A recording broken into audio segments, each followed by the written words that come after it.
Drago nam je vidjeti vas u ovolikome broju i vjerujemo da ćemo vam dati kratak uvid u sve ono što radimo i što poduzimamo, ne samo u komunikacijama Hrvatske radiotelevizije, nego i općenito u komunikaciji s našim dionicima. Vidjeli ste ovaj uvodni spot kojim smo najavili i veliku godinu, 90. obljetnicu postojanja Hrvatskog radija i 60. obljetnicu postojanja Hrvatske televizije. Taj spot je i prvi uradak iz radionice komunikacija Hrvatske radiotelevizije, pa smo evo time željeli započeti naše predstavljanje. No, da ne bismo duljili uvodu, zamolio bih na početku da nam se obrati vršitelj dužnosti glavnog ravnatelja Hrvatske radiotelevizije, gospodin Siniša Kovačić.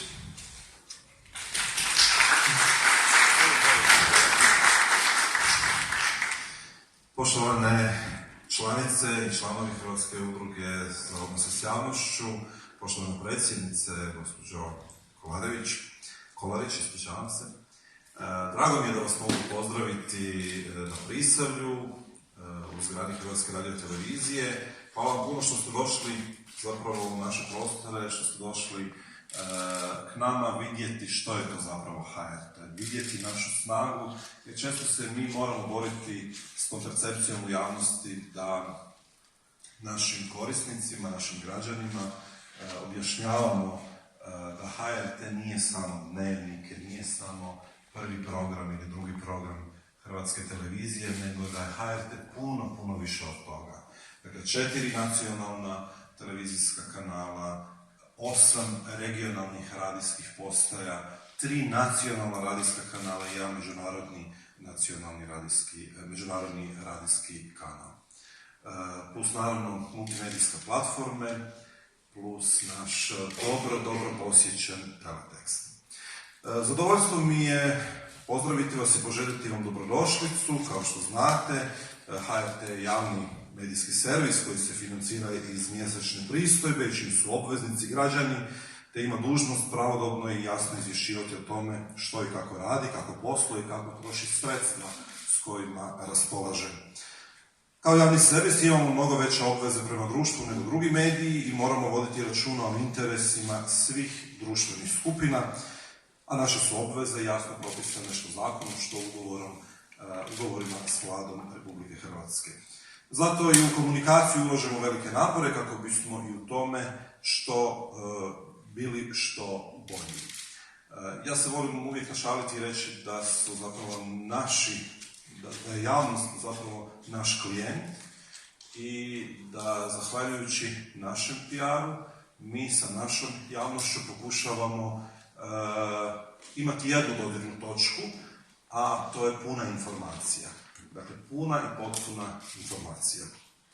Također smatramo da je otvoren i konstruktivan dijalog najbolji način za uspostavljanje dugoročnog povjerenja. I evo na kraju bi samo želio istaknuti da od trenutka kad sam preuzeo dužnost vršitelja dužnosti glavnog ravnatelja Hrvatske radiotelevizije, nisam jedne sekunde dvojio pri odluci treba li HRT otvoriti javnosti, bez obzira o kakvom se PR-u i o kakvoj se komunikaciji radilo, treba li komunicirati s javnošću bez obzira radili se o kriznom PR-u ili o redovnom PR-u. I evo, koristim i ovu priliku da se zahvalim cijelom, sad ću se opet malo našaliti, radnom timu koji je ostao i dalje raditi u Kovačićevom timu, jer smatram da kada govorimo o komunikacijama, o odnosima s javnošću, ne trebamo se fokusirati na razne etikete koje su sveopće prisutne u javnosti, već da je bitan rezultat. A mi se otvaramo javnosti, mi želimo komunicirati s javnošću, nemamo razloga ništa skrivati, tu smo i evo, bit će nam drago ako i vi budete taj most prema javnosti i prema boljoj percepciji među našim korisnicima. Hvala vam puno što ste došli na HRT, dobro se osjećajte, ugodno se osjećajte ovdje kod nas, nadam se da ćete uspjeti u ovo malo vremena vidjeti sve što vas zanima. Dobrodošli. Zahvaljujem vam, gospodinu Kovačiću. I molimo da nas uvodno pozdravi i predsjednica Hrvatske udruge za odnose s javnošću, gospođa Aleksandra Kolarić. Hvala Igore. Dakle, dobar dan kolegice i kolege. Vidim poznatih puno lica, vidim i nešto nepoznatih lica što je super i što mi je izuzetno drago. Dakle, ja bih htjela jasno zahvaliti prvenstveno ravnatelju gospodinu Siniši Kovačeviću na tome da su nas, Kovačiću, sorry, ja sam isto pogriješila. Prvo ti mene, onda ja tebe. Dakle, još jedanput zahvaljujem. Da ste nas ugostili i da ćete nam omogućiti, dakle, nama i našim kolegama i kolegicama, da vidimo pozadinu, neću reći kulise, ali pozadinu te velike institucije i te ogromne organizacije kakva je Hrvatska radiotelevizija. Jasno da moram iskoristiti priliku da se posebno zahvalim Igoru Čutuku, dakle direktoru ili kak je funkcija točno, rukovoditelju korporativnih komunikacija na HRT-u. Ono što je meni, bez obzira što mu je to ključno radno mjesto, a i nama u struci puno značajnije, članu našeg upravnog odbora Hrvatske udruge za odnose s javnošću, za već mi je sada, prema onom što mi je rekao unaprijed jasno, fenomenalno organiziran Carpe Diem. Isto tako, ovo je apsolutno najposjećeniji Carpe Diem. Oni koji dolaze znaju, danas je obično 10, 15, tako maksimalno, evo klimaju mi glavom, maksimalno 20-ak. Tako da i to pokazuje trud koji je Igor u to uložio.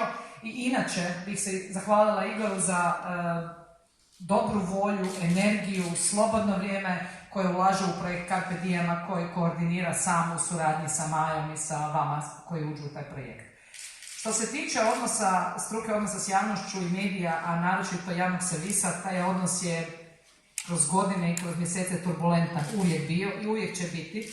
Neki principi po kojima funkcioniraju novinari i novinarstvo i po kojima primarno mora funkcionirati javna televizija vrijede jasno i za našu struku. Znači veliki dio principa nam je zajednički, a odnos da bi bio kvalitetniji mora se graditi s obje strane, tako da smo i mi itekako zainteresirani za daljnji razvoj tog odnosa. Mislim da za svaki odnos je ključno da poznaješ dobro drugu stranu i da ju upoznaš. Tako da je za sve nas koji pripadamo našoj struci ovo izvrsna prilika da vidimo i da upoznamo detaljno, neću reći protivnika, ali onoga koji stoji s druge strane, bez koga je naš posao nemoguć i ko nam je partner u tom zajedničkom jednom dijelu posla, a to je dakle komuniciranju s javnošćima. Znači definitivno su nam novinari, a tu je HRT najjača kuća medijska i tekako ključan partner u općenitoj komunikaciji. Evo, neću ja više duljiti, ja bih još samo iskoristila priliku pa bih Siniši darovala 2 knjige koje HUO izdaje. Jedan je, mogu li vas citirati, a drugi je komunikacijski plan. Ova prva će ti biti, ja mislim, posebno korisna. Kratke su, to su knjige međunarodnih stručnjaka koje smo mi izdali u biblioteci. I evo, prepustit ću vas sad i sve nas dalje vođenju Igora Čutuka i nastavku Carpe Diema. Hvala.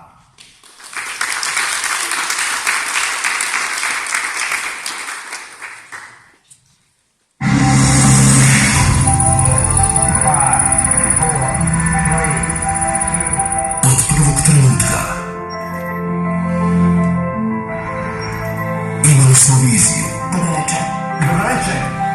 Spremate se negdje za put. Slijediti svoj put. Naše težnje. Jedna smjena. Vremena se mijenja. I u najtežim uvjetima. Pozdrav svim hrvatskim braniteljima. Bili smo zajedno. Treba biti uvijek realno. Jer ono što vrijedi